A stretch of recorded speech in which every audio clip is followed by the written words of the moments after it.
Hello students, welcome back to our channel Maths by Shravan Vatambedu. ఈ video లెక్చర్లో మనం how to clear M1 C23 diploma. So diploma స్టూడెంట్స్కి recent regulation ఇది C23లో first ఇయర్లో M1 subject ఎలా ఈజీగా pass అవ్వాలి, ఏ ప్రాబ్లమ్స్ నేర్చుకోవాలి, ఏ టాపిక్స్ పైన కాన్సన్ట్రేషన్ చేయాలి అనే దాని గురించి చెప్తున్నాను. వీడియో లాస్ట్ వరకు చూడండి, చాలా క్లారిటీగా చెప్తాను ఏ టాపిక్ ఏదనేది. ఇంపార్టెంట్ క్వశ్చన్స్ ఇప్పుడు నేను చెప్పే ప్రతి టాపిక్ వీడియో ప్లేలిస్ట్ డిస్క్రిప్షన్లో ఇస్తాను, అక్కడి నుంచి మీరు చూడొచ్చు. ఇంపార్టెంట్ ప్రాబ్లమ్స్ అన్నీ అక్కడే ఉన్నాయి. ఇంపార్టెంట్ ప్రాబ్లమ్స్ పైన వీడియోస్ అన్నీ చేస్తున్నాను. దాన్ని C23 M1 అని ఒక ఫోల్డర్ క్రియేట్ చేసి దాంట్లో వేస్తున్నాను. సో అలా అన్ని రెగ్యులేషన్స్కి ఒక్కొక్క ఫోల్డర్ ఉంటుంది. మనకు యూట్యూబ్ ప్లేలిస్ట్లో మీరు చూస్తే C23 M1 ఆ వీడియోస్ ప్రిపేర్ అయితే చాలు, 100% పాస్ గ్యారంటీ. సో ఇప్పుడు యూనిట్ 1 అంటే ఫస్ట్ ఏవి ఈజీ యూనిట్టో ఏవి ప్రిపేర్ అవ్వాలో అవి చెప్తాను. యూనిట్ 1లో మీకు ఫంక్షన్స్ అనేసి ఉంటుంది ఫస్ట్ టాపిక్. ఈ ఫంక్షన్స్ నుంచి మీకు ఫస్ట్ క్వశ్చన్ వస్తుంది. క్వశ్చన్ నెంబర్ 1 3 మార్క్స్కి ఒక క్వశ్చన్ వస్తుంది. ఆ క్వశ్చన్ కూడా ఏం అడుగుంటాడంటే రేంజ్ కనుక్కోవడం, డొమైన్ కనుక్కోవడం, ఓకే, ఇన్వర్స్ కనుక్కోవడం, A క్రాస్ B కనుక్కోవడం, ఇంతే. ఈ ప్రాబ్లమ్స్నే అడుగుతున్నాడు 3 మార్క్స్కి క్వశ్చన్ నెంబర్ 1లో ఫంక్షన్స్ పైన, ఓకేనా. Next partial fractions question number 1 dead easy, first unit అందరూ నేర్చుకోవాల్సిన యూనిట్, మ్యాండేటరీ యూనిట్లు ఇవి. క్వశ్చన్ నెంబర్ 2లో ఒక 3 మార్క్స్ ఉంటుంది. వెరీ ఈజీగా ఉంటాయి ప్రాబ్లమ్స్. మీరు ఒకే ఒక వీడియో, 2 పార్షియల్ ఫ్రాక్షన్ వీడియోలు ఇచ్చేస్తున్నాయి, ఒకటి 1 అవర్ ఉంది, అది వద్దు. 12 minutes ఒక వీడియో చేస్తున్నాను, ఈ ఫోల్డర్లో ఉంటుంది. ఆ ఒక్క వీడియో చూసారంటే ఈ పార్షియల్ ఫ్రాక్షన్స్ ప్రాబ్లం చేసేయచ్చు. దాంట్లో చెప్పున్నాను important sums, recent exam questions చాలా ఈజీగా ఉంటాయి. ఇలాంటి problems resolve 1/x + 1 x - 2 5x + 1/x + 3 × x + 2 ఇలా సమ్స్ కొన్ని ఉన్నాయి. ఈ ప్రాబ్లమ్స్ అన్నిటినీ ఇంపార్టెంట్ రీసెంట్ ఎగ్జామ్ క్వశ్చన్స్ నేను సాల్వ్ చేస్తున్నాను. ఆ వీడియో చూస్తే చాలు, ఒక క్వశ్చన్ 3 మార్క్స్ కవర్ అయిపోతాయి. మ్యాట్రిసెస్లో మీకు 3 మార్క్స్ 2 వస్తాయి. అంటే క్వశ్చన్ నెంబర్ 1, 2 అయింది కదా. నెక్స్ట్ ఇది question number 3, 4. Question number short ఆన్సర్స్లో 4th క్వశ్చన్ వరకు మీకు 3 మార్క్స్ కవర్ అయిపోతాయి మ్యాట్రిసెస్ ఫస్ట్ యూనిట్లోనే. ఇంకా 10 మార్క్స్ ఒకటి, ఒకే క్వశ్చన్ 10 మార్క్స్కి ఉంటుంది. అది క్వశ్చన్ నెంబర్ 11లో ఉంటుంది. అది కూడా ఏమడుగుతున్నా అంటే క్రామర్స్ మెథడ్లో సిస్టమ్ ఆఫ్ లీనియర్ ఈక్వేషన్స్ ఎలా సాల్వ్ చేయాలని అడుగుతున్నాడు, and inverse method. So Cramer's, inverse maximum, అంటే ఇన్వర్స్ మెథడ్ ఒక్కటి నేర్చుకుంటే మీరు ఏ ఇన్వర్స్ కనుక్కోవడం, అడ్జాయింట్ ఏ కనుక్కోవడం, ఇవన్నీ కవర్ అయిపోతాయి. ఇంకా 3 మార్క్స్కి వచ్చినట్లయితే మీకు చాలా ఈజీగా 2-3 మార్క్స్ ఎలా అడుగుతున్నాడు అంటే A + B A - B question number 3లో అయితే AB కనుక్కునేటివి, 2A + 3B కనుక్కునేటివి. ఇంకా క్వశ్చన్ నెంబర్ 4కి వచ్చామంటే A² AB BA adjoint debt చిన్నవి, అలాంటి క్వశ్చన్స్. ఆ క్వశ్చన్స్ కూడా నేను సాల్వ్ చేస్తున్నాను. ఏ ప్రాబ్లమ్స్ అయితే ఎగ్జామ్లో అడిగాడో ఇంపార్టెంట్ ప్రాబ్లమ్స్ అవన్నీ నేను సాల్వ్ చేసి ఒక వీడియో చేస్తున్నాను మ్యాట్రిసెస్ పైన. క్రామర్స్, ఇన్వర్స్కి ఒక వీడియో ఉంది, షార్ట్ ఆన్సర్స్కి ఉంది. సో ఈ ఒక్క యూనిట్ మీరు చూసినట్లయితే మీకు మ్యాక్సిమం ఎన్ని 3 మార్క్స్ కవర్ అవుతాయి చూడండి. 4 3 మార్క్స్ కవర్ అవుతాయి, 12 మార్క్స్, ఒక 10 మార్క్స్. మొత్తం ఈ యూనిట్ వెయిటేజ్ ఎంత అంటే 22 మార్క్స్ వెయిటేజ్. 22 మార్క్స్కి unit 1. Unit 1 is for 22 marks, గుర్తుపెట్టుకోండి. యూనిట్ 1 మ్యాండేటరీ యూనిట్, ఈజీగా అందరికి అర్థమవుతాయి. యూనిట్ 2 చాలా ఉంది, కానీ స్ట్రైట్ లైన్స్, సర్కిల్స్ మాత్రం చూస్తే చాలు, అంతకుమించి మీరేమి ఎక్స్ట్రా చూడకండి. అది సరిపోతుంది, స్ట్రైట్ లైన్ సర్కిల్సే సరిపోతుంది. ఆ స్ట్రైట్ లైన్స్లో కూడా మీకు ఏమొస్తున్నాయంటే స్ట్రైట్ లైన్స్లో మీకు ఎస్ఏ ఒకటి అడుగుతున్నాడు. యూనిట్ 3 ఇది, యూనిట్ 2 కాదు. ఎస్ఏ క్వశ్చన్ ఒకటి, question number 14A. Question number 14Aలో 5 మార్క్స్, హాఫ్ ఎస్ఏ వస్తుంది. హాఫ్ ఎస్ఏ 10 మార్క్స్ ఎస్ఏ అంటే 5 మార్క్స్కి అడుగుతున్నాడు. దీనిపైన కూడా మనం ఒక ప్లేలిస్ట్ ఉంది స్ట్రైట్ లైన్స్ పైన. దాంట్లో ఎస్పెషలీ పర్పెండిక్యులర్ డిస్టెన్స్ కనుక్కోవడం, డిస్టెన్స్ బిట్వీన్ ప్యారలల్ లైన్స్ కనుక్కోవడం, distance between parallel lines, equation of line passing through one point and parallel to another. నేను చెప్పలేదు, ఈ స్ట్రైట్ లైన్స్ పైన ఒకే ఒక వీడియో లెక్చర్ ఉంది, ఆ వీడియో చూస్తే చాలు మీకు. ఇంకా సర్కిల్స్ పైన ఏంటంటే C23లో 3 మార్క్స్ ఒకటి అడుగుతున్నాడు. 3 మార్క్స్ క్వశ్చన్ సర్కిల్స్ పైన క్వశ్చన్ నెంబర్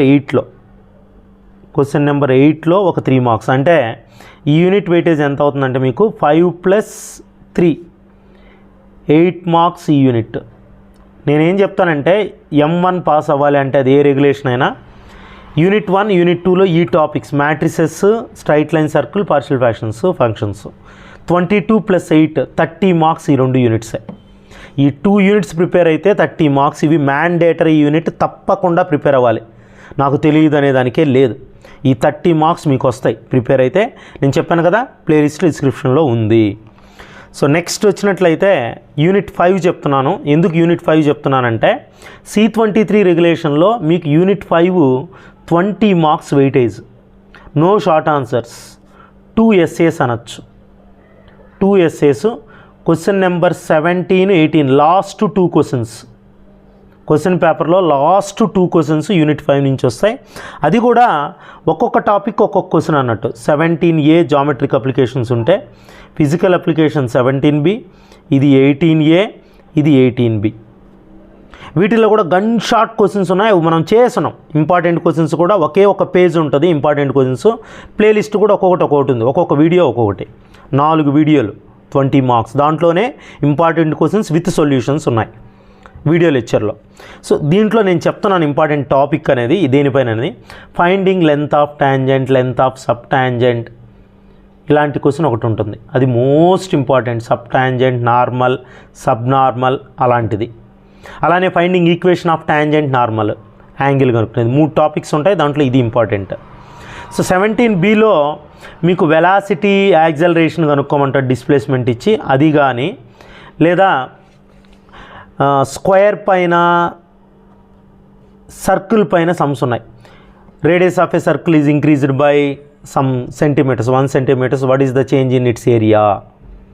స్పియర్ పైన, ఈ 3 పైన సమ్స్ ఉన్నాయి. ఆ 3లో ఒక సమ్ వచ్చే ఛాన్స్ ఉంది. ఎక్కువ ఈ 3 ఇంపార్టెంట్. అంటే రేడియస్ పెంచితే side of A square increased by 1 centimeters, what is the change in area, అలాంటి క్వశ్చన్స్. స్పెరికల్ బెలూన్ అని ఒక ప్రాబ్లం ఉంది, రేడియస్ ఆఫ్ స్పెరికల్ బెలూన్, అవి చూసుకోండి చాలు. అలానే 18Aలో మ్యాక్సిమా మినిమా నుంచి సమ్స్ వస్తాయి. ఇవి డైరెక్ట్ సమ్స్ ఉన్నాయి. Find మ్యాక్సిమా minima of one function, 3x² 4x + 2x + 5 అలా. అలానే మ్యాక్సిమా మినిమా పైనే indirect sums, some of 2 numbers is 24 and product is maximum, find the numbers. Some of 2 numbers is 48 and some of squares is minimum, find the numbers. అలాంటి indirect sums కూడా maximum minimum నేను చేస్తున్నాను. Errors and approximations, percentage error ఇచ్చి సైడ్లో percentage error ఇస్తాడు. ఇవే ఉంటాయి, square, circle, sphere, ఓకేనా, క్యూబు, అలాంటి వాటిల్లో పర్సంటేజ్ ఎర్రర్ కనుక్కోమని అడుగుతాడు. తక్కువే ఉంటాయి సమ్స్. ఒక్కొక్క టాపిక్ నుంచి 4-5 క్వశ్చన్లు ఉంటాయి. ఒక్కొక్క టాపిక్ 5 మార్కులు, మొత్తం 4 టాపిక్లు 20 మార్కులు. ఇంకా చెప్పండి ఆయన, ఇక్కడ కాపేయచ్చు మీరు ప్రిపరేషన్. ఆల్రెడీ నేను 30 చెప్పాను, ఇదొక 20, 50 మార్క్స్. దీంతో పాటు నేను ఇచ్చే సజెషన్ ఏంటంటే ఈజీగా వచ్చేది లిమిట్స్ అండ్ కంటిన్యూటీ. లిమిట్స్ అనేసి ఒక చాప్టర్ ఉంది. లిమిట్స్ పైన కన్ఫామ్గా 2-3 మార్క్స్ వస్తాయి. Limits, only limits. Unit 4 differentiation, దాంట్లో నేను లిమిట్స్ ప్రిపేర్ అవ్వమంటాను. 2-3 మార్క్స్ క్వశ్చన్స్, అవి లాస్ట్ క్వశ్చన్ నెంబర్ 9, 10. దాంతో మీకు 3 మార్క్స్ మ్యాక్సిమం కవర్ అవుతాయి. ఇక్కడ 2 కవర్ అవుతాయి, ఫస్ట్ యూనిట్లో 4 కవర్ అవుతాయి, థర్డ్ యూనిట్లో 1, మొత్తం ఒక 6 to 7 3 మార్క్స్ కవర్ అవుతాయి. సో ఆ లిమిట్స్ వరకు ప్రిపేర్ అవ్వచ్చు. నాయన ఆపేయచ్చు ఇక్కడికి. నేను పాస్ అయితే చాలు అనుకున్న వాళ్ళు ఇంతవరకు ప్రిపేర్ అవ్వండి. యూనిట్ 1, యూనిట్ 3, యూనిట్ 5 లిమిట్స్, అంతే చాలు. ఇంకా దీని తర్వాత నేను చెప్పేది స్కోర్ కోసం మీ వల్ల అయితే చూడండి. ఏంటంటే డిఫరెన్షియేషన్లో బేసిక్ ప్రాబ్లం అడుగుతున్నాడు. అంటే ఈ డిఫరెన్షియేషన్లో ఈ 2-3 మార్క్స్ కాకుండా మీకు 2 essays వస్తాయి. అంటే వీటి నేర్చుకుంటే 20 మార్క్స్ వస్తాయి. ఇవి క్వశ్చన్ నెంబర్ 15, 16. డిఫరెన్షియేషన్ ఫార్ములాస్ ఒక 10 ఉన్నాయి నేను, అది నేను చెప్పున్నాను. ఆ డిఫరెన్షియేషన్ 10 ఫార్ములాలు నేర్చుకుంటే బేసిక్ ప్రాబ్లం వేసేయచ్చు. దీంట్లో ఇన్ఫైనైట్ సిరీస్ పైన మోస్ట్ ఇంపార్టెంట్ సమ్స్ ఉన్నాయి. x⁻x⁻x, sin x⁻sin x⁻sin x అలాంటి sums. Logarithmic differentiation x power sine x, x power y, parametric, x equal to a cos theta, y equal to a sine theta, sums అన్నీ ఉన్నాయి partial differentiation పైన. అవి మీ వల్ల అయితే prepare అవ్వండి, ఓకేనా. దీంతోపాటు unit 2 trigonometry, unit 4 differentiation, unit 2 trigonometry ఏంటంటే త్రిగనామెట్రీలో కాంప్లెక్స్ నెంబర్స్ మాత్రం ఈ 3 మార్క్స్ క్వశ్చన్ రాసేయచ్చు ఈజీ. కాంప్లెక్స్ నెంబర్ పైన మీకు క్వశ్చన్ నెంబర్ 7లో ఒక క్వశ్చన్ ఉంటుంది, అది ఈజీగా రాసేయచ్చు. అలానే ఇన్వర్స్ త్రిగనామెట్రిక్ ఫంక్షన్స్ పైన నేను ఇంపార్టెంట్ క్వశ్చన్స్ విత్ సొల్యూషన్స్ పెట్టున్నాను. మీరు డ్రైవ్ లింక్ ఉంటుంది డిస్క్రిప్షన్లో, దాంట్లో C23M1 అనే డ్రైవ్ లింక్ ఇస్తాను. దాంట్లో మీరు చూసినట్లయితే ఇన్వర్స్ త్రిగనామెట్రిక్ ఫంక్షన్స్ పైన క్వశ్చన్స్ అండ్ ఆన్సర్స్ కూడా ఉన్నాయి, త్రిగనామెట్రిక్ ఈక్వేషన్స్ పైన కూడా. దీనిపైన ఒక 5 మార్క్స్ వస్తుంది, ఇక్కడ ఒక 5 మార్క్స్ వస్తుంది, 10 మార్క్స్. అంటే ఇన్వర్స్ త్రిగనామెట్రిక్ 12Bలో ఉంటుంది, త్రిగనామెట్రిక్ ఈక్వేషన్స్ వచ్చేసి 13Aలో ఉంటుంది. అంటే ఇప్పుడు నేను చెప్పిన వీడియో లెక్చర్ మొత్తం చూసినట్లయితే మీకు ఇక్కడికే 50 అయింది, ఇదొక 26, 76, ఇక్కడికి వచ్చామంటే ఇదొక 13. చూడండి ఎంతవరకు చెప్పేసాను నేను, దాదాపు 90 మార్క్స్ వరకు చెప్తున్నాను. మీకు 70 మార్క్స్కి రాయాల్సింది 90 మార్క్స్ వరకు చెప్తున్నాను, ఓకేనా. సో నేను పాస్ అయితే చాలు M1 అనుకునే వాళ్ళకి నేను ఇచ్చేటువంటి బెస్ట్ సజెషన్ ఏంటంటే ప్రిపేర్ యూనిట్ 1, యూనిట్ 3. యూనిట్ 3 అంటే మొత్తం కాదు, straight line circles, unit 5 and limits. అక్కడికే మీకు 56 మార్క్స్, వీలైతే కాంప్లెక్స్ నెంబర్ 3 మార్క్స్, 59 సరిపోతుంది, ఈజీగా పాస్ అవ్వచ్చు. Video links, material links, important questions links డిస్క్రిప్షన్లో ఉన్నాయి. అదేనైనా వీడియో నచ్చినట్లయితే లైక్ చేయండి, షేర్ చేయండి. ఫస్ట్ టైం మన ఛానల్ చూస్తున్నట్లయితే సబ్స్క్రైబ్ చేసుకోవడం మర్చిపోకండి నాయన. Thanks for watching.